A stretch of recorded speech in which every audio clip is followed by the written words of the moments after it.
یہ جو بے چینی ہے نا، کیوس ہے، یہ ملک کے لیے اچھا نہیں ہوتا. تو معاملات خوش اسلوبی سے آگے چلیں تو بہت بہتر ہوگا. کوئی ایسا طریقہ بھی نکلے گا یا سڑکوں کی سیاست ہی چلے گی؟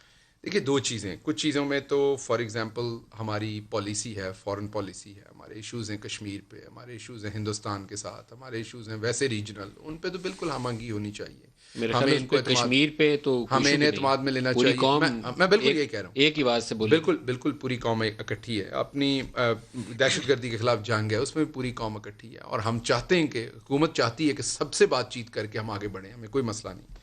لیکن کچھ چیزیں ہیں جہاں پر پھر ہر جماعت کا اپنا اپنا منشور ہے. فار ایگزامپل احتساب پہ آپ کو بھی پتہ ہے، مجھے بھی پتہ ہے اچھی طرح سے، کہ جب فیٹف کی لیجسلیشن ہو رہی تھی تو اس وقت ایک امینڈمنٹس دی گئیں.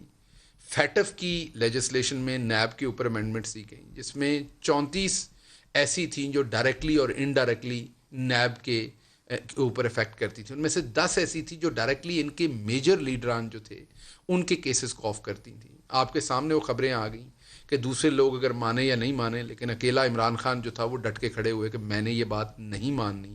احتساب پہ کوئی کمپرومائز نہیں ہوگا. اس سے ڈیفینیٹلی ہمیں پرابلمز ہوتی ہیں، میں مانتا ہوں آپ کے سامنے چیلنجز آتے ہیں. اگر عمران خان فلیکسیبل ہو جائیں، این آر او دے دیں، عمران خان اس بات پر مل جل کر چلنے پہ راضی ہو جائیں جیسے ماضی میں ہوتا رہا، مشرف صاحب نے کیا، دوسروں نے، تو بڑے سارے مسئلے چودھری اگلے صاحب